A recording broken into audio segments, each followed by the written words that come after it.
Paytm पर अब money laundering की जांच हो सकती है। इससे अब यह खबर और ज्यादा गंभीर होती जा रही है, जिसने देश के लाखों करोड़ों लोगों को पहले ही चिंता में डाल दिया था। मतलब अब वो चिंता बढ़ने वाली है। ठीक वैसे ही जैसे देश के एक बहुत बड़े संस्थान सहारा इंडिया परिवार और उसके मुखिया सुब्रत रॉय को झेलनी पड़ी, और अंत में उनके साथ क्या हुआ दुनिया ने देखा। उसमें निवेश करने वाले लाखों करोड़ों लोग मुश्किल में आज भी हैं।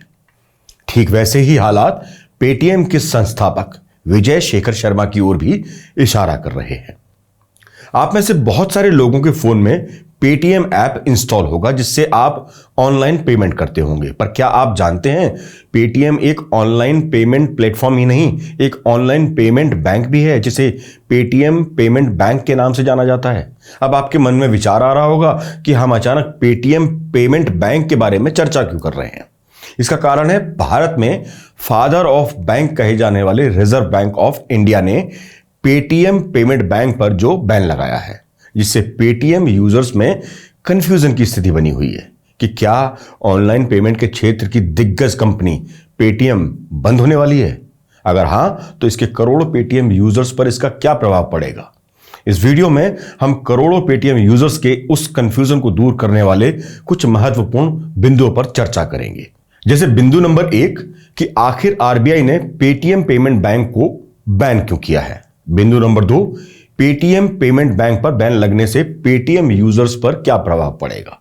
बिंदु नंबर 3, यह पेमेंट बैंक होता क्या है और यह बैंक अन्य कमर्शियल बैंकों से कैसे अलग है।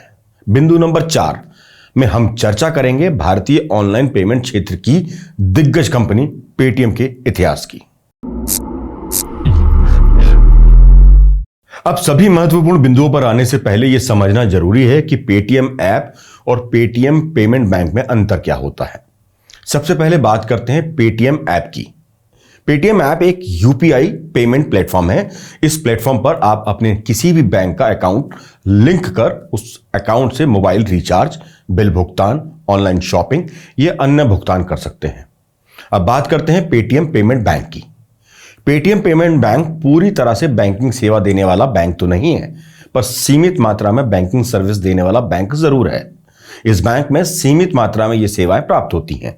जैसे आप इस बैंक में सेविंग अकाउंट या करंट अकाउंट खोल सकते हैं, और इन अकाउंट्स का प्रयोग आप किसी भी प्रकार का पेमेंट करने में कर सकते हैं। आपको बता दें, पेटीएम पेमेंट बैंक अन्य बैंकों की तरह सेविंग अकाउंट पर ब्याज भी देता है। यहां ध्यान देने वाली बात यह है कि पेटीएम ऐप और पेटीएम पेमेंट बैंक पेटीएम समूह के दो अलग अलग कंपनियां हैं, और आरबीआई ने पेटीएम पेमेंट बैंक पर बैन लगाया है, ना कि पेटीएम ऐप पर। अब आते हैं सबसे महत्वपूर्ण विषय पर कि आखिर आरबीआई ने पेटीएम पेमेंट्स बैंक पर बैन क्यों लगाया है। दरअसल आरबीआई ने पेटीएम पेमेंट्स बैंक पर नियमों के उल्लंघन के कारण 11 मार्च 2022 को ही बैन लगा दिया था। बैन लगाते हुए आरबीआई ने पेटीएम पेमेंट्स बैंक को हिदायत दी थी कि बैंक अब नए कस्टमर ना जोड़े, तथा साथ ही आरबीआई ने बैंक को अपने आईटी सिस्टम का ऑडिट करने का आदेश भी दिया था। ऑडिट में आरबीआई ने पाया कि पेटीएम पेमेंट बैंक ने अनेक कानूनों और नियमों का उल्लंघन किया है। अब सवाल यह उठता है कि आखिर पेटीएम पेमेंट बैंक ने ऐसे किन नियमों का उल्लंघन किया जिससे आरबीआई को उस पर बैन लगाने के लिए मजबूर होना पड़ा। आइए उन नियमों पर भी प्रकाश डालते हैं जिनका पेटीएम पेमेंट बैंक ने उल्लंघन किया है। नियम नंबर 1, केवाईसी नियमों का उल्लंघन।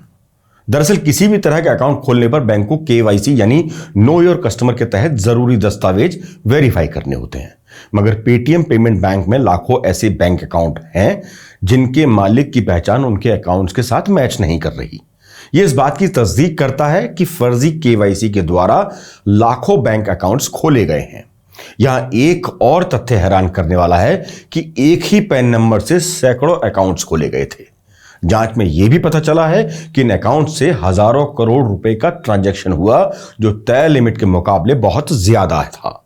इस कारण आरबीआई को मनी लॉन्ड्रिंग को लेकर भी संदेह बढ़ा है, जो कि पेटीएम पेमेंट बैंक पर बैन लगाने का कारण प्रतीत होता है।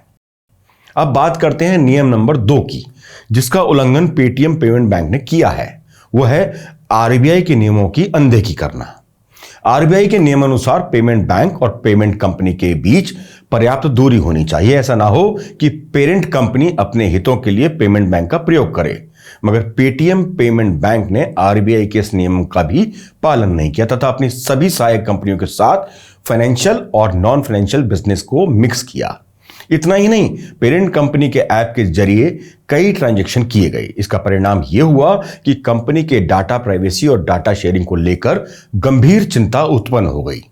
इस नियम का उल्लंघन करना भी आरबीआई द्वारा पेटीएम पेमेंट बैंक को बैन करने का कारण बना। अब यहां आपको यह बताना आवश्यक है कि पेरेंट कंपनी होती क्या है।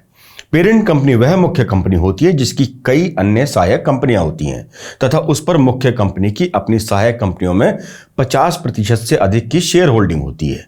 चलो आपको उदाहरण देकर समझाते हैं। जैसे RIL यानी रिलायंस इंडस्ट्रीज लिमिटेड एक पेरेंट कंपनी है जिसकी कई सहायक कंपनियां हैं, जैसे Reliance Retail Limited, Reliance Petroleum Limited, Reliance Jio Infocomm Limited आदि आदि। अब बात करते हैं रूल नंबर 3 की। नियमों के पालन मामले में आरबीआई से लगातार झूठ बोला गया। पेटीएम पेमेंट बैंक की तरफ से आरबीआई को सौंपे गए नियम अनुपालन दस्तावेजों में आरबीआई ने उन्हें झूठा पाया।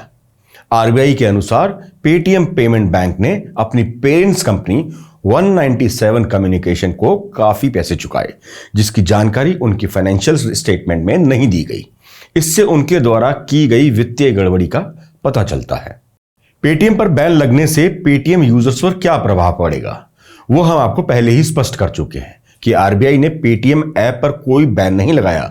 आरबीआई ने तो केवल पेटीएम पोस्ट पेमेंट बैंक पर ही बैन लगाया है।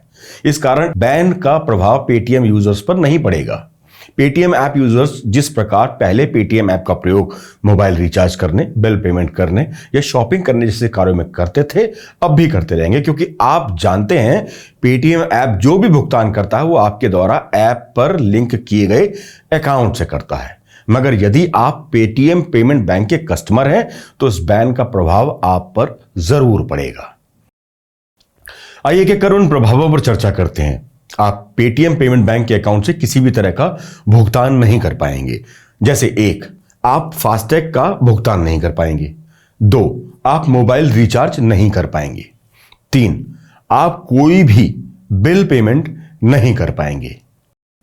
इस तरह से देखा जाए तो पेटीएम पेमेंट बैंक के आपके सेविंग व करंट अकाउंट से सभी तरह का लेन देन समाप्त हो जाएगा।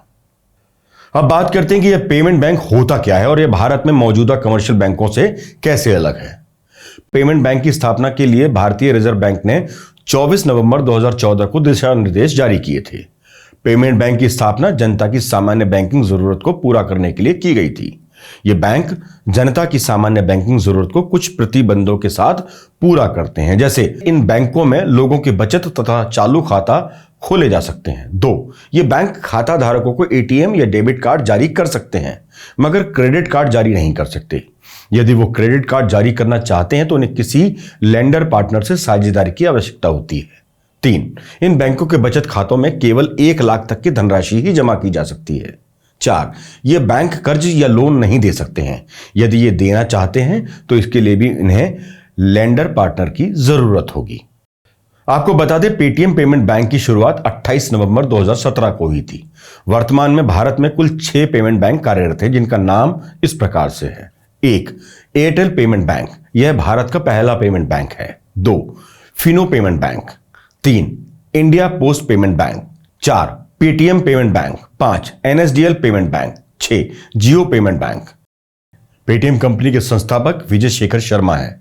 यूपी के अलीगढ़ शहर से आने वाले विजय शेखर मध्यम वर्गीय परिवार से ताल्लुक रखते हैं, बशर्ते वो आज करोड़ों के मालिक क्यों ना हो।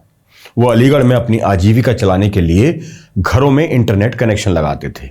दिल्ली कॉलेज ऑफ इंजीनियरिंग में पढ़ने के दौरान विजय शेखर ने 1997 में indiasite.net नाम की वेबसाइट बनाई, जिसे बाद में उन्होंने बेच डाला। कुछ कर दिखाने की प्रवृत्ति के चलते विजय शेखर ने सन 2000 में 197 कम्युनिकेशन लिमिटेड नाम की कंपनी बना डाली। तब ये कंपनी जोक्स, रिंगटोन, परीक्षा के रिजल्ट और क्रिकेट मैच के स्कोर दिखाया करती थी। इस कंपनी से मिलने वाली सक्सेस विजय शर्मा के लिए उतनी बड़ी नहीं थी जितना वो चाहते थे। वो सबसे कुछ अलग करना चाहते थे और इसी के चलते साल 2010 में फुटकर पैसों की समस्या को दूर करने के लिए विजय ने दिल्ली में किराए के कमरे में से पेटीएम की शुरुआत की। तब शुरुआत में ये मोबाइल कंपनी रिचार्ज की सुविधा उपलब्ध कराती थी, लेकिन उसके बाद विजय शेखर शर्मा ने पीछे मुड़कर नहीं देखा। प्रधानमंत्री नरेंद्र मोदी ने साल 2016 में नोटबंदी का ऐलान किया था। यही वो समय था जब सरकार डिजिटल लेनदेन को बढ़ावा दे रही थी। डिजिटल लेनदेन को बढ़ावा देने के लिए सरकार ने यूपीआई यानी यूनिफाइड पेमेंट इंटरफेस लॉन्च किया। बस यही नोटबंदी पेटीएम के लिए बड़ा मौका बनी। पेटीएम ने इसे अवसर के रूप में देखा और लोगों को यूपीआई के थ्रू ऑनलाइन ट्रांजैक्शन की सुविधा प्रदान की। फिर इसके बाद पेटीएम का कारोबार लगातार बढ़ता चला गया। सन 2017 में पेटीएम ने पेटीएम पेमेंट बैंक की शुरुआत की तथा साथ ही पेटीएम फास्टैग भी लॉन्च किया, जिसने पेटीएम के कारोबार को एक नई दिशा प्रदान की। सन 2020 आते आते पेटीएम ने अपने कस्टमर को all in one QR code की सुविधा प्रदान की, जिसने डिजिटल ट्रांजैक्शन के बाजार को उच्चतम शिखर पर पहुंचाया।